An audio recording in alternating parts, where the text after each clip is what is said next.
ये सत्य घटना है परमात्मा कबीर जी की एक अविश्वसनीय महिमा की, जो उन्होंने लोधी वंश के एक दिल्ली के बादशाह सिकंदर लोधी के साथ की। सिकंदर लोधी दिल्ली के तख्त पर काबिज एक ऐसा बादशाह जो जबरन लोगों का धर्म परिवर्तन कराता था। ये सत्य घटना उस समय की है जब दिल्ली के बादशाह सिकंदर लोधी को जलन का रोग हो जाता है।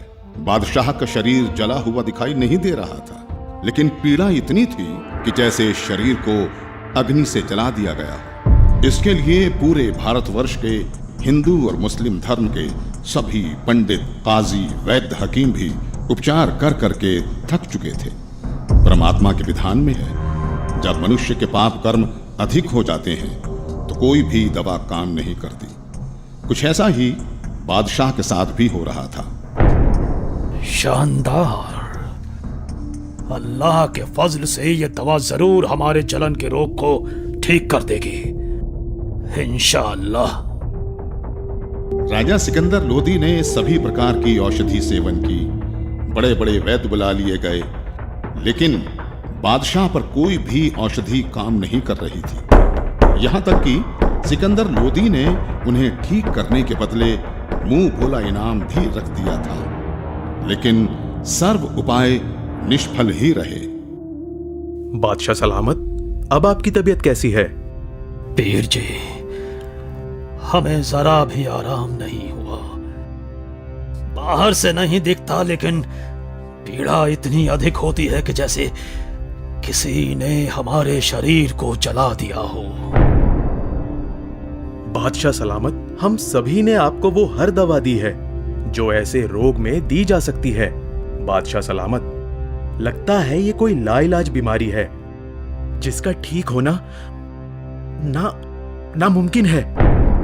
गुस्ताखी माफ बादशाह, अगर आपकी इजाजत हो तो हम आपसे कुछ कहना चाहते हैं, क्योंकि हम सबको ये पता है कि आपको ये लाइलाज रोग अल्लाह की मर्जी से हुआ है, तो इसका इलाज भी हम वैद्य नहीं बल्कि कोई पहुंचा हुआ संत फकीर ही कर सकता है। और हम ऐसे ही एक सिद्ध महापुरुष को जानते हैं। कौन है वो? काशी में कबीर नाम के एक महापुरुष हैं। हमने सुना है कि उन्होंने बहुत सारे लोगों के कष्ट दूर किए हैं। उनमें मुर्दे तक को जीवित करने की शक्ति है। बादशाह सलामत, अगर वो रहम कर दें तो ये रोग एक लम्हे में खत्म हो सकता है। मौलवी साहब, आप कैसी बातें कर रहे हैं? इतने बड़े बड़े हकीम और वैद्य जो रोग ठीक नहीं कर सके, वो भला ये कबीर कैसे ठीक कर सकता है? हमें तो लगता है कि अब हमें इस रोग के साथ ही आखिरी दम तक जीना पड़ेगा। अब तो जीने की चाह भी खत्म होती जा रही है। गुस्ताखी माफ करें जहांपना, लेकिन कबीर जी कोई साधारण पीर नहीं है। वो चाहें तो कुछ भी कर सकते हैं। ठीक है, हमारे काशी चलने का बंदोबस्त किया जाए।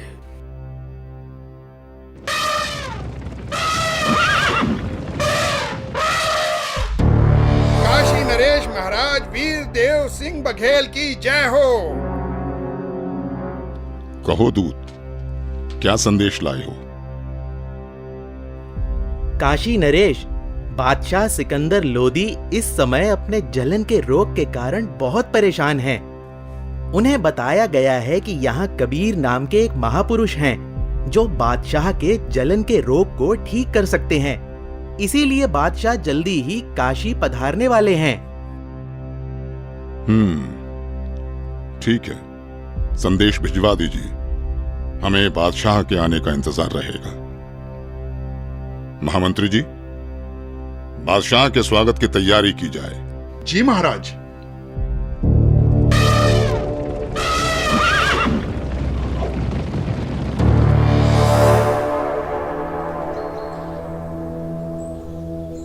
बादशाह सलामत, कृपया भोजन ग्रहण करें।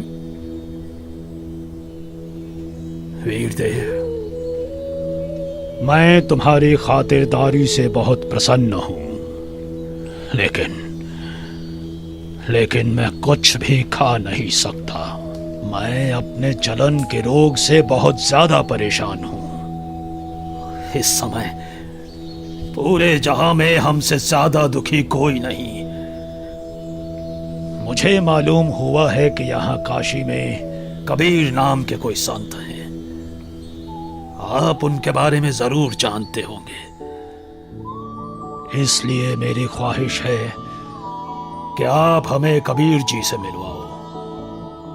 सुना है इस पृथ्वी पर केवल वही एक हैं जो मेरे इस रोग को ठीक कर सकते हैं, वरना अब केवल आत्महत्या करना ही बाकी रह गया है। बादशाह सलामत, अब आप बिल्कुल ठीक जगह आ गए हैं। निश्चय ही अब आपका जलन का रोग ठीक हो जाएगा। ऐसी क्या खास बात है उन कबीर में, वीरदेव? हे दिल्ली के सम्राट, कबीर जी कोई साधारण व्यक्ति नहीं है, बल्कि भगवान खुद ही कबीर जी के रूप में आए हैं। यदि कबीर देव जी की दया दृष्टि हो गई तो समझो आपका कष्ट हमेशा हमेशा के लिए दूर हो जाएगा। इंशाअल्लाह। वीरदेव, अगर ऐसा है तो जल्द से जल्द उस संत को हमारे पास लाया जाए। आपका आदेश सर आंखों पर बादशाह सलामत। लेकिन मेरी अर्ज है आपसे। बेफिक्र होकर कहो। बादशाह, कहते हैं कि संत को कभी आदेश देकर नहीं बुलाना चाहिए, और कबीर प्रभु जी तो संतों के संत हैं। फिर भी यदि हम उन्हें आदेश देकर बुलवा भी लें और उन्होंने आपके रोग को दूर करने की कृपा ही नहीं की, तो फिर उनका आना ना आना एक समान होगा। आप दिल्ली के सम्राट हैं, किंतु बादशाह, मेरे हिसाब से कबीर परमेश्वर जी को बुलाने की बजाय खुद चलकर उनके द्वार पर जाना चाहिए। उनके आगे नतमस्तक होना चाहिए, तभी संत प्रसन्न होकर अपनी कृपा बरसाते हैं। इसलिए मेरा अनुरोध है कि हमें खुद ही कबीर प्रभु के पास चलना चाहिए। बाकी आप जैसा आदेश दें।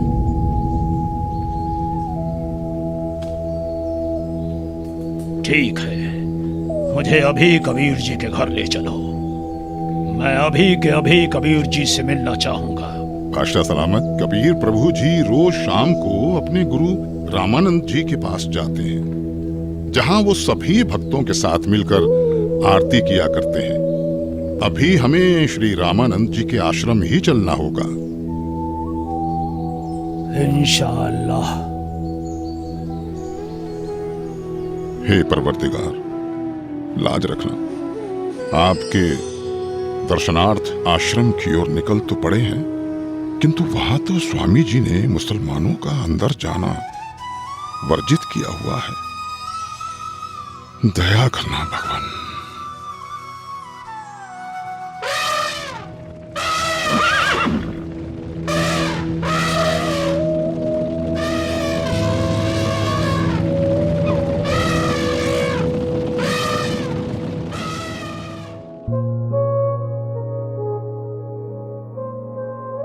हे भक्त, क्या कबीर जी आ चुके हैं? अभी नहीं आए हैं राजन, आने ही वाले हैं। इस समय वो अवश्य आते हैं। कोई बात नहीं वीरदेव, चलो अंदर आश्रम में बैठकर कुछ देर इंतजार कर लेते हैं। जी बादशाह सलामत।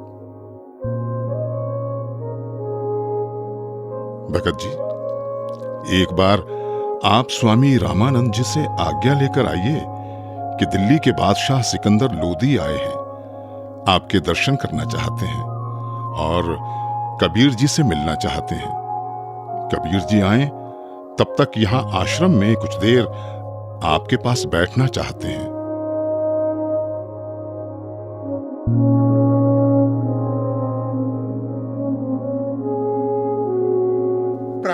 गुरुदेव, गुरुदेव, काशी नरेश वीर देव सिंह और दिल्ली के बादशाह सिकंदर लोधी आए हैं। उनको कबीर जी से मिलना है। उनके आने तक वो आश्रम में बैठकर इंतजार करना चाहते हैं। क्या कहा? सिकंदर लोधी? जी गुरुदेव। उन मांस खाने वाले पापी मुस्लिम मलिच्छों के लिए यहाँ आश्रम में कोई जगह नहीं। कह दो उसे कि बाहर ही इंतजार करे।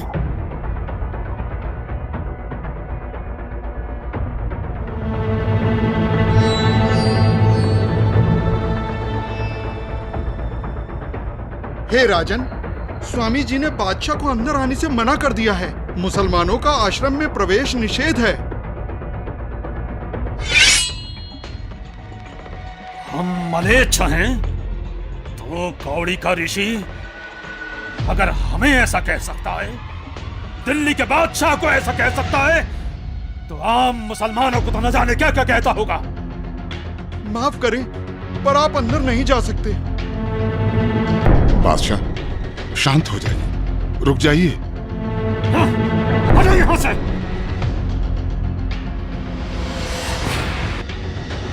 रामानंद हमें काफिर और मलेच्छ कहता है। अभी बताते हैं तुझे कि हम कौन हैं।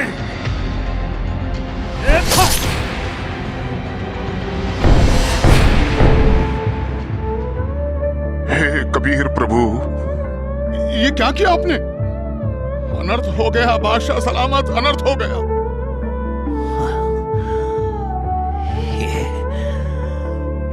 ये मैंने क्या कर दिया? मैं निहायत ही नीच किस्म का व्यक्ति हूं। वीरदेव आया था अपना रोग ठीक कराने, और जिसके पास आए उसके गुरु को ही मार दिया। या अल्लाह, कितने गुनाह किए हैं मैंने, माफ कर दो मुझे। वीरदेव यहां से वापस चलो। कबीर जी अब कभी मेरे रोग को ठीक नहीं करेंगे। अगर मैं उनके सामने रहा तो वो जरूर मुझे बद्दुआ देंगे। इसलिए यहां से अभी के अभी चलो। जैसा आपको सही लगे बादशाह, चलिए।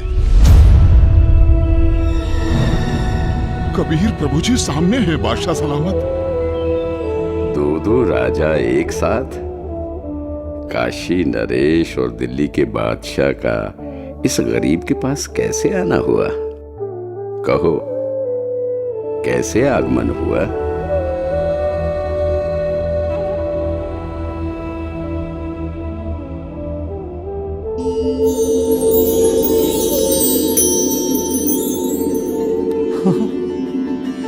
मेरी जलन,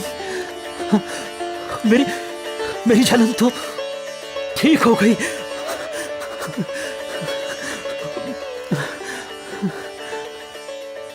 हे अल्लाह की साथ, मुझे माफ कर दो। मैं बहुत नीच आत्मा हूं, मैं बहुत पापी हूं। क्या बात है राजन? हे परवरदिगार, जिस उद्देश्य से मैं आया था वो तो आपके आशीर्वाद मात्र से ठीक हो गया। मेरे शरीर में जलन का असाध्य रोग था, जिसका कोई उपचार नहीं हो रहा था। उस भयंकर पीड़ा को आपने पल भर में दूर कर दिया परवरदिगार। लेकिन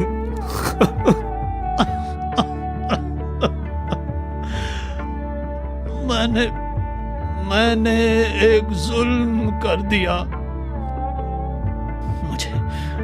मुझे माफ कर दो परवरदिगार, मुझे माफ कर दो। आप इतने दुख से भरे हुए और डरे हुए क्यों हैं? भगवान, हमें माफ कर दो मुझे। ठीक है, मैंने माफ किया। नहीं परवरदिगार, आप मुझे माफ नहीं करेंगे। राजन, आप व्यर्थ में व्याकुल ना हो। मैंने आपको माफ कर दिया। बताओ क्या हुआ? मुझसे एक निहायत ही बड़ा अपराध हो गया है। अगर आप उस अपराध को सुनेंगे तो आप मुझसे खफा होकर मुझे बद्दुआ देंगे और मैं फिर से वैसा ही हो जाऊंगा जैसा यहाँ आया था। इसलिए मैं खौफजदा हूँ। आखिर ऐसा क्या हुआ है बादशाह? रामानंद जी ने काफी तीखे अल्फाज बोले और मेरे पर पहले से ही बादशाह होने का नशा हावी था। मुझे गुस्सा आ गया और मुझसे उनकी हत्या करने का अपराध हो गया। मालिक, आप तो खुद ही अल्लाह की जात हो, सबके जहन की बात जानते हो। बादशाह, सच तो ये है कि कोई किसी को नहीं मारता। स्वामी जी की मौत आज होनी थी और आपके हाथों से ही होनी थी, ये पहले से ही निश्चित था। कोई बात नहीं, मन को दुखी मत करो। जो होना निश्चित था हो गया, लेकिन अब ऐसे मत जाना। स्वामी रामानंद जी का अंतिम संस्कार करवाकर ही वापस जाना, नहीं तो प्रजा आपको बहुत बुरा भला कहेगी।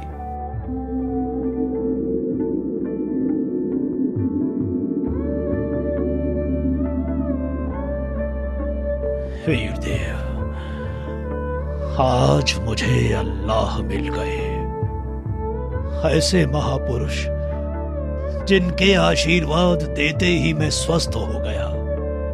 और मैंने इतना जुल्म किया, फिर भी उन्होंने मुझ पर गुस्सा तक नहीं किया। राजा ने ये क्या किया? अनर्थ हो गया।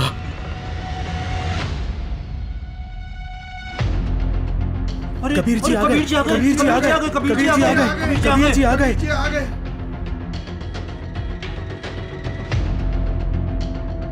हे भगवान, सिकंदर लोधी ने अपने गुरुदेव की हत्या कर दी। अरे नादानो, कोई किसी को नहीं मारता। अपने गुरुदेव के प्रारब्ध में था इनके हाथों मरना, नहीं तो कहां सिकंदर लोधी बादशाह दिल्ली से चलकर यहाँ अपने आश्रम में आए। इनका तो कोई मतलब ही नहीं बनता यहाँ आने का। भक्तों, अपने गुरुदेव जी का संस्कार इन्हीं के हाथों मरने का था। अरे ये तो फिर से आ गया। अब ये क्या करेगा? गुरुदेव, आरती का समय हो गया। आपके सारे भक्त आपकी प्रतीक्षा कर रहे हैं। उठिए गुरुदेव। हे भगवान, हे गुरुदेव, यहां आपके बच्चे खड़े हैं।